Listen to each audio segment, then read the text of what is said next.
नमस्कार मित्रों, welcome to my channel Satyam agritech triple one में आपका स्वागत है। आज हम बात करेंगे खीरे की वैज्ञानिक तरीके के बारे में, जिससे हमारे किसान भाई अच्छे से अच्छा उत्पादन ले सकें। खीरे का जो वैज्ञानिक नाम है, साइंटिफिक नाम है, वो कुकुम्बस सैटाइवस है। खीरे का जो जन्म स्थान है वो भारत माना जाता है। खीरे के उत्पादन की अगर बात करें तो हमारे भारत देश में कई प्रदेशों में बहुत अच्छी खीरा मात्रा लगाई जाती है। खीरे का जो उपयोग गर्मियों में बहुत लाभदायक है। छोटे खीरे का प्रयोग अचार के लिए और बड़े खीरे का प्रयोग जो किया जाता है वो खाने के लिए किया जाता है। अच्छा, अब बात करेंगे खीरे के लिए जलवायु किस तरीके की होनी चाहिए। तो खीरे के लिए जलवायु गर्म होनी चाहिए। खीरे के अंकुरण के लिए, बीज के जर्मिनेशन के लिए, जमाव के लिए जो अंकुरण होना चाहिए वो 30 से 32 डिग्री तापमान होना चाहिए, और पौधे के विकास या ग्रोथ के लिए 32 से 38 डिग्री टेम्परेचर होना चाहिए। इसकी बुआई का जो समय है वो ग्रीष्मकालीन और वर्षाकालीन में खीरे की बुआई की जाती है। अगर ग्रीष्मकालीन की बात करें तो ग्रीष्मकालीन फरवरी और आपका मार्च में बुआई की जाती है, और वर्षाकालीन जून जुलाई में जो खीरे की बुआई की जाती है तो उसमें खेतों में बांस की बल्लियों का उपयोग किया जाता है। बांस की लकड़ी होती है, उसको गड्ढे में गड़ा दिया जाता है जगह जगह पे कुछ डिस्टेंस को लेकर, और उस पर जब खीरा का पौधा तैयार होता है, बड़ा होता है, उसकी बेल को चढ़ा दिया जाता है। तो उसमें आपको बल्ली की ज़रूरत पड़ती है। और इसके बीज की अगर मात्रा करें, प्रयोग करें तो प्रति एकड़ प्रति हेक्टेयर की बात करें तो उसमें बीज जो है 3 से 4 किलो प्रति हेक्टेयर बीज की आवश्यकता पड़ती है, और एकड़ की बात करें तो 2 किलो प्रति एकड़ के हिसाब से बीज का प्रयोग किया जाता है। अच्छा, इसको लगाने के लिए सबसे पहले आपको खेत को अच्छे तरीके से जुताई करवा लेना चाहिए। फिर कुछ 2 4 6 दिन के लिए खेत को खुला छोड़ देना चाहिए, जिससे उसके अंदर जितने भी कीट हैं या फंगस है वो धूप के कारण मर जाए। उसके बाद आपको पाटा लगाकर या पाटा लगाने से पहले उसमें 2 से ढाई टन प्रति हेक्टेयर के हिसाब से आपको गोबर की खाद बिखेर देनी चाहिए, और उसमें पूरे खेत में मिलवा कर फिर पाटा लगवा देना चाहिए। गोबर की खाद बहुत ही लाभदायक हमारे किसान भाइयों के लिए सबसे बेस्ट खाद गोबर की खाद माना जाता है। चलो, अब तो केमिकल चलने लगे हैं। उसके बाद आप अपने खेत में बेड बनाइए, बेड शीट तैयार करवाइए जिस पे खीरा आपको लगाना है। खीरे के लगाने के लिए 2 तरीके की विधि है, लेकिन जो सबसे ज़्यादा विधि इस समय चल रही है वो खेत को तैयार करके मेड पर खीरा लगाया जाता है, वो सबसे ज़्यादा विधि चल रही है। एक विधि आपका गड्ढा खोद कर उसमें गोबर की खाद को डालकर उसमें पौधा जर्मिनेशन किया जाता है, उस पौधे को उखाड़ कर बाद में उसको लगाया जाता है।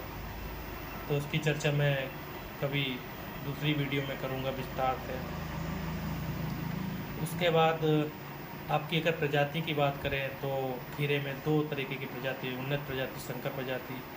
और उन्नत प्रजाति में आपका जापानी ग्रीस लॉन्ग के नाम से प्रजाति आती है, और आपका संकर प्रजाति में मालनी जो सबसे ज़्यादा प्रचलित खीरा है, प्रयोग वैरायटी हो रही है मालनी खीरा आपका संकर प्रजाति में आती है।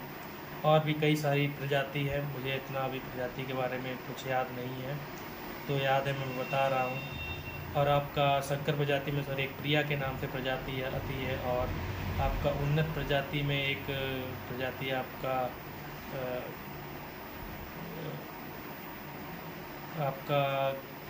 एक प्रजाति आती है।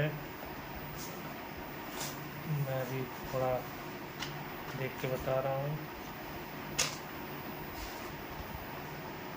पूसा, उदय और बालम खीरा, ये आपकी उन्नत प्रजाति में आती हैं।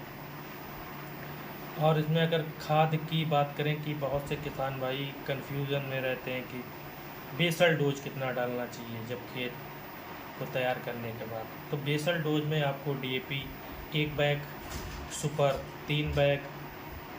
सुपर में आप रामबाण सुपर लीजिए या ग्रोमोर की, कोरोमंडल की ग्रोमोर आती है वो आप सुपर लीजिए। सुपर में कैल्शियम भी होता है, जिंक भी होता है। 3 बैग सुपर, 25 किलो पोटास। और उसमें आप कैल्शियम चाहें तो कैल्शियम मिला सकते हैं। एक कीटनाशक जरूर मिलाएं जिसके फिफ्रोनी 0.3% या 6% या काटा को आप ज़रूर मिलाएं, क्योंकि हमारे ज़मीन में इंसेक्ट कीट जो होते हैं वो हमारे पौधों की जड़ों को नुकसान पहुंचाते हैं, काटते हैं। और आप अगर बजट के हिसाब से अपना देखना चाहते हैं तो आप जिंक भी ले सकते हैं 10% वाली, या आप माइकोराइजा ले सकते हैं। माइकोराइजा के बारे में विस्तार से आपसे बात करूँगा। माइकोराइजा क्या होता है, माइकोराइजा कितने प्रकार के होते हैं, उसका क्या लाभदायक है फसलों के लिए या नहीं है, इसका क्या प्रयोग है, क्या डोज है, इसके बारे में बाद में बात करूँगा। इतना आप डोज जो है बनाकर अपने खेत में डालिए, क्योंकि बेसल डोज आप जितना अच्छा देंगे उतना अच्छा पौधा ग्रोथ करेगा, उतना अच्छा जड़ का विकास होगा, उतना अच्छा फल आएगा, उतना अच्छा फूल आएगा, अच्छे से अच्छी पैदावार ले सकते हैं। उसके बाद पहला स्प्रे आपको किस चीज़ का करना चाहिए, तो जब खीरा 10 से 12 या 15 दिन का हो जाता है तो खीरे में एक सबसे बड़ा समस्या जो आ रही है वो एक कीट आता है जिसको हम रेड पंपिंग बीटल कहते हैं। कद्दू का एक कीड़ा होता है, लाल कलर का होता है, कद्दू वर्गीय में बेल वाली फसलें, जितनी कद्दू वर्गीय फसलें हैं उनमें सबसे ज़्यादा अटैक ही कीड़े का होता है। एक तरीका ये किसान मित्र है, लेकिन खीरे की फसल में जब उसको कुछ मिलता नहीं है तो ये मुलायम पत्तियों को खाकर पत्तियों को झंझर सा कर देता है, बेकार कर देता है। तो इसके कंट्रोल के लिए आपको स्प्रे में जो है आप प्रोफेनोफॉस प्लस हाइपरमेथिन, एक रॉकेट के नाम से टेक्निकल आता है, उसको आप 20 ml प्रति पंप 15 लीटर वाली टंकी के साथ मिलाकर स्प्रे करें। इसके साथ एक फंजीसाइड ले सकते हैं, फफूंदनाशक दवाई जो साफ पाउडर या डेडोमिल गोल्ड हो गया, वो भी पूरी 20 ग्राम, छोटा पौधा होता है तो 20 ग्राम प्रति टंकी के हिसाब से आप उसको ले सकते हैं। यह एक आपका बहुत अच्छा टेक्निकल आता है मेलाथियान, या एक लेमडा प्लस थाइमोक्सम होता है। और बहुत ही अच्छा अगर आपको उसका कंट्रोल चाहिए, बहुत ही अच्छा हमने जो एक्सपेरिमेंट खीरे पे किया है वो 25 ml आप मोनोक्रोटोफास 36% वाला ले लीजिए और 10 ग्राम थाइमोक्सम ले लीजिए। बहुत ही बढ़िया कंट्रोल होता है पंपकिन रेड बीटल का। इसको हमने स्प्रे कराया है, बहुत अच्छा इसका रिजल्ट आता है। इसके साथ आप एक फंजीसाइड ज़रूर आप इस्तेमाल कीजिए, या इसके साथ एक आप टॉनिक भी मिला सकते हैं। टॉनिक में आप क्वांटिस ले लीजिए या ईसाबियान ले लीजिए, वो भी 20 से 25 से 30 ml के आसपास प्रति पंप के हिसाब से प्रयोग करना चाहिए। छोटा पौधा होता है तो उसको ज़्यादा डोज नहीं दे सकते। प्लस आप बहुत अच्छा पौधे का विकास चाहते हैं, उनमें फल अच्छा है, फूल अच्छा है, तो NPK 19-19 आप ले सकते हैं, जिसमें नाइट्रोजन 19%, फास्फोरस और पोटास होता है। रोग की अगर बात करें तो उसमें पाउडरी मिल्डो रोग होता है, जिसमें पत्तियां किनारे से सूखने लगती है, पाउडर सा पौधे के ऊपर, पत्तों के ऊपर जम जाता है। कभी आप उसको देखना कि पाउडर पत्तों के ऊपर सफ़ेद कलर का पाउडर जम जाता है, तो ये फंगस के कारण एक तरीके से अटैक होता है और बहुत ही भयंकर बीमारी है। अब एक आपके सामने एक बीमारी जो किसान भाइयों को सबसे बड़ी समस्या बनी पड़ी है, वो मोजेक जिसको वायरस बोलते हैं, जिसमें खीरे का पत्ता या मिर्च का भी पत्ता वो सेम ही दोनों बीमारी हैं। तो उसमें कटोरी के समान पत्ते ऊपर की तरफ मुड़ने लगते हैं, कुछ पत्ते नीचे के लिए मुड़ने लगते हैं। तो उसमें थ्रिप्स का अटैक है, फिट एसिड और माइट का अटैक होता है, जिसमें हरा तेला, मकड़ी और भी अन्य तरीके के चूसने वाले कीट, चबाने वाले कीट होते हैं, तो उसका अटैक ज़्यादा होता है। तो सबसे पहले आप एक कीटनाशक, एक फफूंदनाशक और एक कोई टॉनिक का स्प्रे आप 10 से 15 दिन का पौधा हो तो उस समय आप कीजिए, और उसको 8 से 10 दिन पर कंट्रोल करते रहना चाहिए। और जैसे जैसे आपका पौधा बड़ा हो उसी हिसाब से दवाई को बदल बदल कर लगाना चाहिए। दवाई को लगाने के लिए शाम का समय उपयुक्त रहता है या सुबह का समय उपयुक्त रहता है, उसी समय दवाई लगाना चाहिए। पौधों में हल्का हल्का पानी छोड़ते रहना चाहिए जिससे भरपूर नमी बनी रहे। और जड़ के पास नीचे थोड़ा, जड़ के पास DAP या कैल्शियम का मिश्रण ले लीजिए, उसको आप थोड़ा थोड़ा जड़ के पास डालते रहिए जिससे पौधे की ग्रोथ अच्छी हो और फास्फोरस की कमी ना हो और पौधा भरपूर तरीके से अच्छा चले।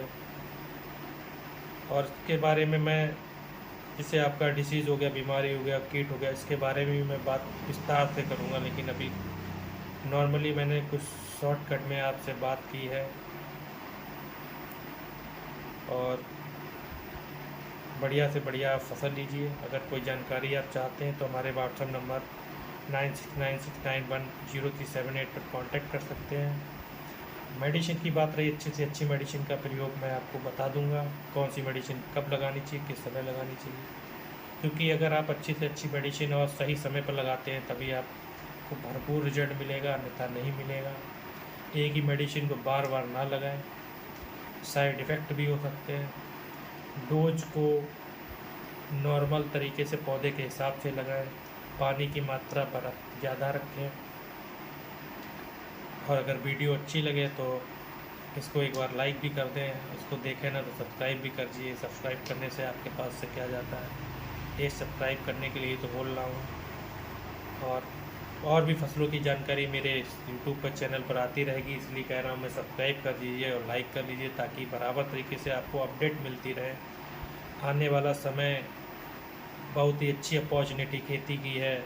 हमारे जितने भी युवा भाई खेती से भाग रहे हैं तो खेती बहुत ही प्यारी चीज़ है, बहुत ही अच्छा आप कहो तो बिजनेस भी है एक तरीके का। और खेती एक माँ की तरीके से है, जिसके पास है और जिसके पास नहीं है उससे आप पूछिए, जिसके पास है उससे आप पूछिए। है तो बहुत ही अच्छी बात है, और नहीं है तो आप कोशिश कीजिए कि ऊपर वाला आपको खेती दे, उसको आप करें, समझें।